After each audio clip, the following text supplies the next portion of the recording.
G'day and thanks for watching the latest episode of our YouTube travel series as we take you on the road trip of a lifetime along Victoria's spectacular Great Ocean Road.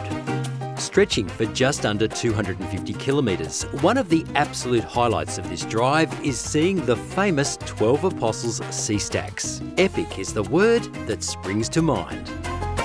I'm Aussie travel writer Adam Ford, and in this video we bring you tips for 10 amazing things to do along the Great Ocean Road. We'll learn the history of Hanging 10 at the Australian National Surfing Museum. Pay our respects to the diggers who built the Great Ocean Road at Memorial Arch. Meet all creatures great and small at Wildlife Wonders. Mingle with the magnificent Apostles and much more. But before we hit those hairpin bends, take a moment to subscribe to our YouTube channel for more inspiring travel ideas. Alrighty, well, good morning and thank you for joining me on this trip along the Great Ocean Road. Now, the drive down from Melbourne will take you about an hour and a half to Torquay, which is where the Great Ocean Road officially begins. Before we get onto the road itself, we are going to make a couple of stops. The first to delve into the region's surfing culture. I'm looking forward to that. And the second, well, that is a bit of a sweet surprise. Let's go.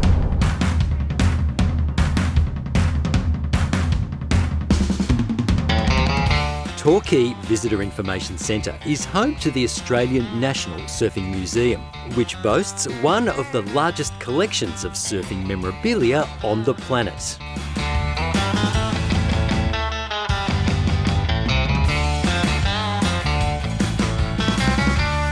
With Bells Beach on its doorstep, Torquay has long been the epicentre of Australian surfing culture. But I'm keen to find out where the story of surfing actually began in Oz, and I'm pretty sure museum team leader Pete can fill me in. Well, it's a little bit of confusion, but initially it was made popular by a guy by the name of Duke Koontapool. You know, he was a Hawaiian Olympic swimmer. He'd won gold medals at the Olympic Games.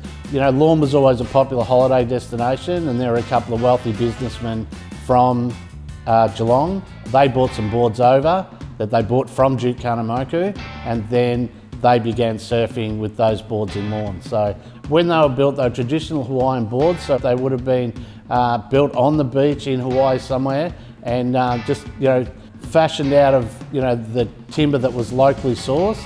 We've got two of those boards here. We know there's another one in Noosa. We're glad we know where they all are, and we're stoked to have two of them here in the museum. From the museum, it's just a few minutes' drive to the Great Ocean Road Chocolaterie, a sweet attraction that visitors just can't get enough of. This is the perfect pit stop before hitting the Great Ocean Road to our overnight stop of Apollo Bay. Stock up on chocks and let's roll.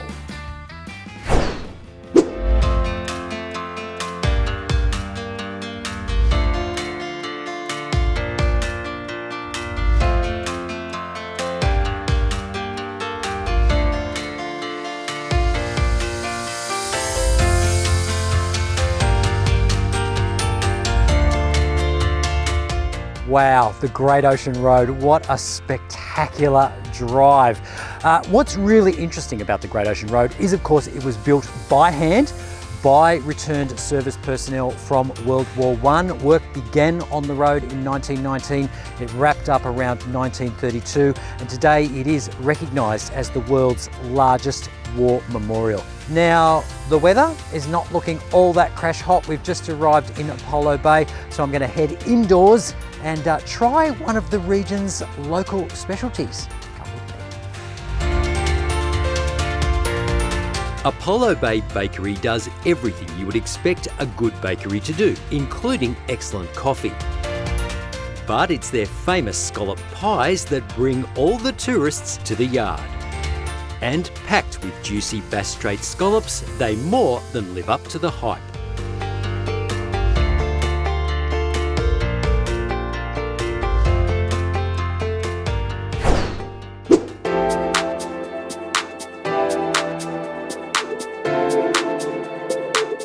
While you're in Apollo Bay, take a walk on the wild side at Wildlife Wonders, a 30-acre native wildlife sanctuary that offers several guided tours daily.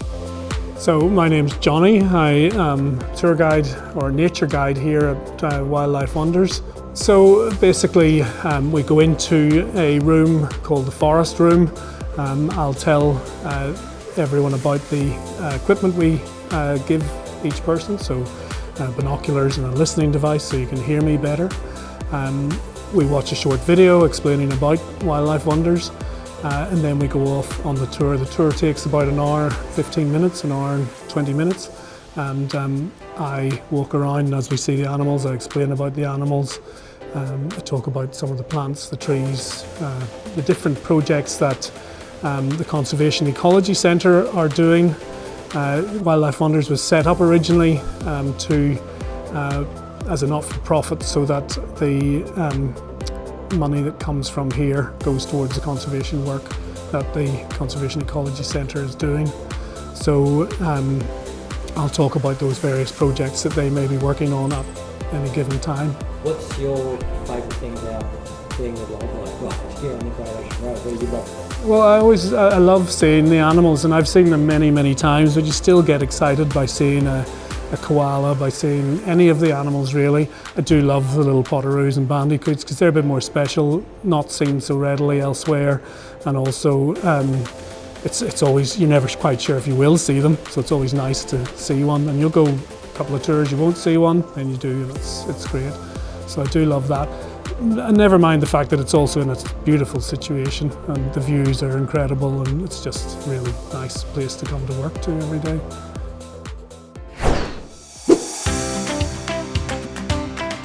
We're spending the night at the Apollo Bay Motel and Apartments, which offers a mix of motel rooms and self-contained accommodation options. My room is clean, comfortable and contemporary in style. And it's just a short walk to the iconic Apollo Bay Hotel, which has a legacy dating back to the 1880s and serves a sensational menu of pub classics. You can't go wrong here.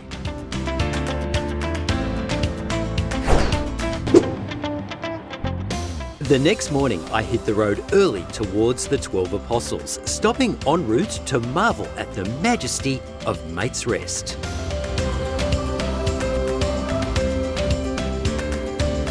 Okie dokie, well they don't call it a rainforest for nothing. Clearly very damp here at Maits Rest, but what a spectacular spot.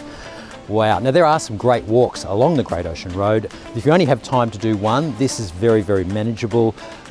Just this incredible ancient prehistoric world, one of the few remaining pockets of temperate rainforest here in the Great Otway National Park. The name, Maits Rest, now you might imagine that comes from mates resting here while they were building the Great Ocean Road. No, it's actually named after a guy called Maitland Bryant, who was one of the original forestry officers here in the Great Otway National Park.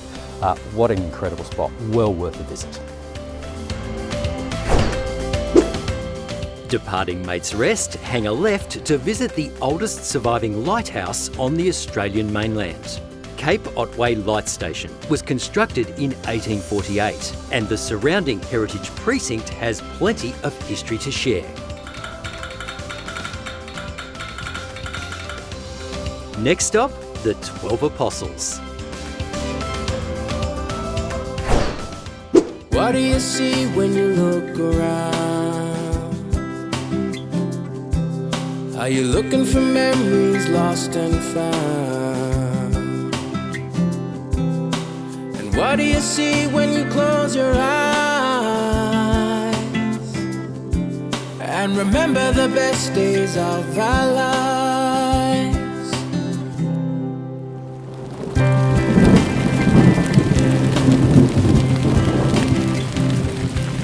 Alrighty, there you go, the 12 Apostles. Pretty hairy out there. The weather is atrocious. Just goes to show how fast it can change here. One moment it can be pretty sunny and the next minute it could be peeing down. So make the most of it, any sunshine that you get while you're here.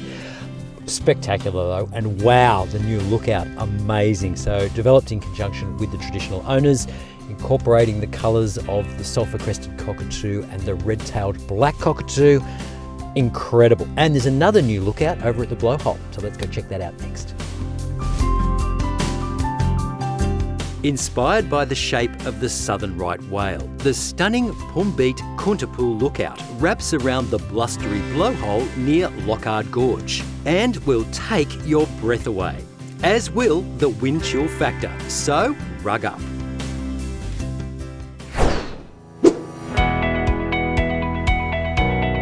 We have one final stop to make, the Port Campbell Visitor Information Centre, which shares the story of the Lockhart, the most famous shipwreck on the aptly named Shipwreck Coast. The Lockhart ran aground in 1878 near what is now known as Lockhart Gorge, resulting in the loss of all but 2 lives on board. Many artefacts were recovered and some of them are on display here at the centre. And we'll learn more about the Lockhart in our next video as we continue on to the coastal city of Warrnambool and neighbouring Port Fairy. Keep an eye out for that and for more tips for amazing things to do along the Great Ocean Road. Just head to our website.